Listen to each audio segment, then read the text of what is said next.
नमस्कार। कल भाजपा की केंद्र सरकार ने सीए लागू करने का नोटिफिकेशन जारी किया है। 10 साल देश पे राज करने के बाद ऐन चुनाव के पहले इन लोगों को सीए की बात करनी पड़ रही है। अगर 10 साल में कुछ अच्छा काम कर लेते तो शायद आज सीए की जगह अपने कामों पे वोट मांग रहे होते। आज देश के सामने सबसे बड़ी समस्या महंगाई और बेरोजगारी की है। किसी को भी घर चलाना मुश्किल हो रहा है, इतनी ज़्यादा महंगाई हो गई है, कमर तोड़ महंगाई हो रही है। उधर हमारे युवा दर दर की ठोकरें खा रहे हैं रोजगार के लिए, उनके ऊपर डंडे लाठियां बरसाई जा रही हैं। ऐसे में सरकार बेरोजगारी और महंगाई का समाधान ढूंढने की बजाय सीए की बात कर रही है, तो ये बड़े दुख की बात है। ये सीए आखिर है क्या?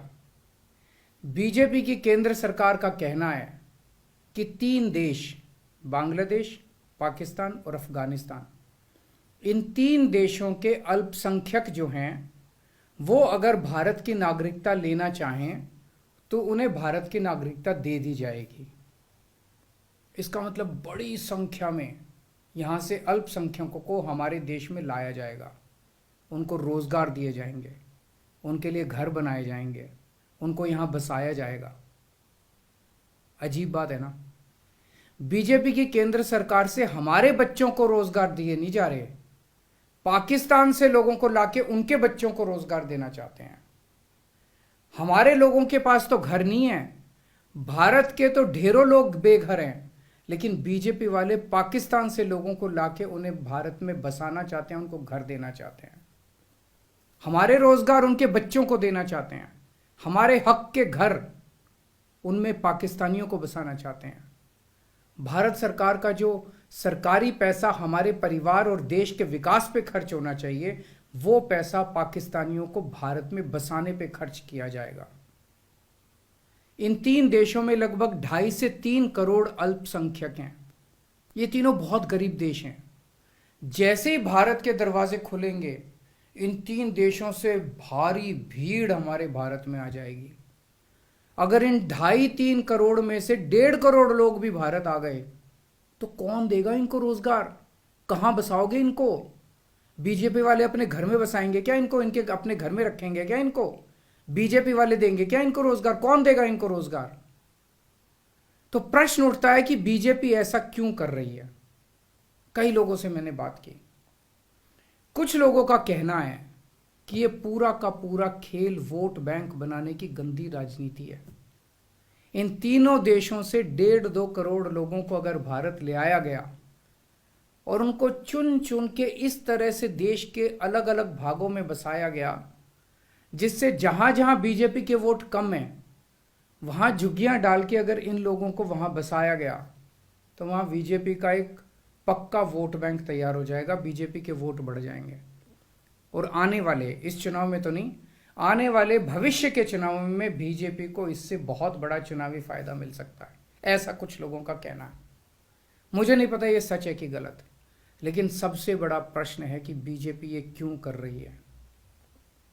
एक तरफ बीजेपी की हरियाणा सरकार हरियाणा के बच्चों को रोजगार देने में असमर्थ है। रोजगार के लिए हरियाणा सरकार अपने बच्चों को इजराइल भेज रही है। इजराइल में हम सब जानते हैं कि युद्ध चल रहा है, हमारे बच्चों को युद्ध में धकेला जा रहा है। अपने बच्चों को तो रोजगार है नहीं और पाकिस्तानियों को भारत लाके उनके बच्चों को रोजगार देना चाहते हो। मेरी तो ये बात बिल्कुल समझ से परे है। बीजेपी वाले पूरी दुनिया से बिल्कुल उल्टा चल रहे हैं। पूरी दुनिया में कोई भी देश अपने पड़ोसी देशों के गरीबों को अपने घर नहीं लाना चाहता। पड़ोसी देशों के लोगों को अपने देश में आने से रोकने के लिए पूरी दुनिया में हर देश तरह तरह के कानून बनाता है, बॉर्डर पे दीवारें लगाता है, बॉर्डर पे बिजली की तारें लगाई जाती हैं ताकि पड़ोसी देश का कोई भी व्यक्ति हमारे देश के अंदर ना आ सके। बीजेपी शायद अकेली पार्टी है पूरी दुनिया की जो पड़ोसी देश के गरीब लोगों को अपने देश में घुसाने के लिए दरवाजे खोल रही है, बिल्कुल उल्टा कर रही है। एक और बात है सोचने की, पिछले 10 सालों में 11 लाख से ज्यादा भारत के बड़े बड़े अमीर उद्योगपति और व्यापारी भारत छोड़ के चले गए। ये लोग भारत में फैक्ट्री चलाया करते थे, इंडस्ट्री चलाया करते थे, बड़े बड़े व्यापार किया करते थे, लाखों लोगों को नौकरी देते थे, रोजगार देते थे। ये बीजेपी की गलत नीतियों और उनके अत्याचार से तंग आके भारत छोड़ के चले गए। अगर बीजेपी को लाना ही है तो इन लोगों को वापस भारत लेके आओ ना, जो भारत छोड़ के चले गए। ये भारत आएंगे, इनके पास पैसा है, भारत में इन्वेस्ट करेंगे, नई नई फैक्ट्रियां खोलेंगे, नए नए व्यापार खोलेंगे, अपने बच्चों को रोजगार मिलेगा। ये क्या बदतमीजी है कि बांग्लादेश के, पाकिस्तान के और अफगानिस्तान के लोगों को हमारे देश में लाके बसाएंगे और उनको हमारे बच्चों के हक के रोजगार उनको देंगे। ये लोग कह रहे हैं कि 2014 के पहले आए हुए घुसपैठियों को इन नागरिकता दी जाएगी। ऐसा नहीं है, ये तो शुरुआत है। एक बार ये सिलसिला चालू हो गया, एक बार दरवाजे खुल गए तो फिर बहुत बड़ी संख्या में पाकिस्तानी और बांग्लादेश से लोग भारत में आने लगेंगे। आज बीजेपी कह रही है 2014 के पहले आए हुए लोगों को ही नागरिकता दी जाएगी। देख लेना, अगले चुनाव में ये बीजेपी वाले इस तारीख को बढ़ा के 2024 कर देंगे कि 2024 के आए हुए पहले वाले लोगों को दी जाएगी, और फिर इसे और आगे बढ़ा देंगे। मोटी मोटी बात यह है कि पाकिस्तानियों और बांग्लादेशियों के लिए भारी संख्या में भारत आने के लिए बीजेपी सरकार ने दरवाजे खोल दिए। ये देश के लिए बेहद खतरनाक है, और इसका सबसे ज्यादा खामियाजा उत्तर पूर्व, नॉर्थ ईस्टर्न स्टेट्स भुगत रहे हैं, खासकर आसाम। आसाम के लोगों की भाषा और संस्कृति खतरे में पड़ चुकी है, क्योंकि वहां पे बांग्लादेश से इतनी बड़ी संख्या के ऊपर इलीगल माइग्रेशन हुआ है। अब बीजेपी कह रही है कि इलीगल माइग्रेंट जो आए हैं उनको हम नागरिकता देंगे, उनको हम बसाएंगे, आसाम में बसाएंगे। आसाम के लोग बहुत नाराज हैं।